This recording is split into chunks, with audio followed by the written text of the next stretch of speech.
بسم الله الرحمن الرحيم الحمد لله رب العالمين والصلاة والسلام على رسول الله صلى الله عليه وعلى آله وصحبه وسلم تسليما كثيرا.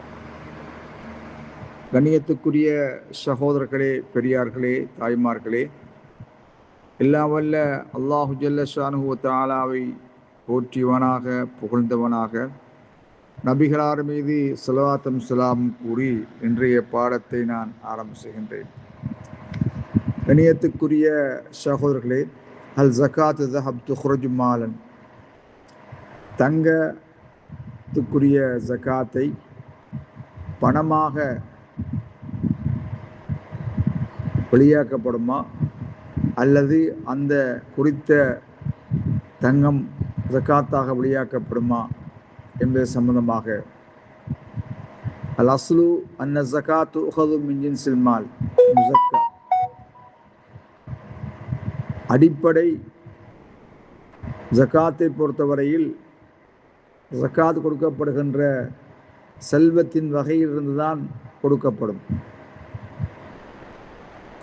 திர்ஹமாக இருந்தால் திர்ஹம் கொடுக்கப்படும், நாணயமாக இருந்தால் நாணயம் கொடுக்கப்படும், விதைகளாக இருந்தால் விதைகளிலிருந்து கொடுக்கப்படும், ஆடு மாடு ஒட்டைகளாக இருந்தால் அவைகளிலிருந்தால் ஜகாத் வெளியாக்கப்படும்.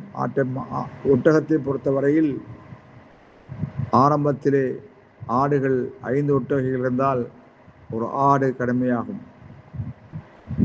கணியத்துக்குரிய சகோதரர்களே, மிக சரியான யஜூஸ் அல ஸஹீஹ் யத்ஃபஅ பத்ல தராஹிம் உரூதன் மின் கிமாஷ் வ நஹ்விஹி, சரியான கருத்தின்படிக்கு நாணயத்திற்கு பகரமாக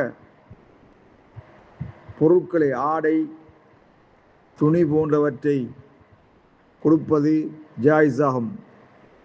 இவ்வாறு கொடுப்பது ஏழை எளியோருக்கு மிக பயனுள்ளதாக பொருத்தமானதாக இருக்கும் என்றிருந்தால், அவர்கள் அதன்பால் தேவை உள்ளவர்களாக இருந்தால் கொடுப்பதில் தவறில்லை என்பதுதான் உலமா பெருந்தகையுடைய கருத்தாக இருக்கிறது. வல்லாஹு அலம் பிஸ்ஸவாப்.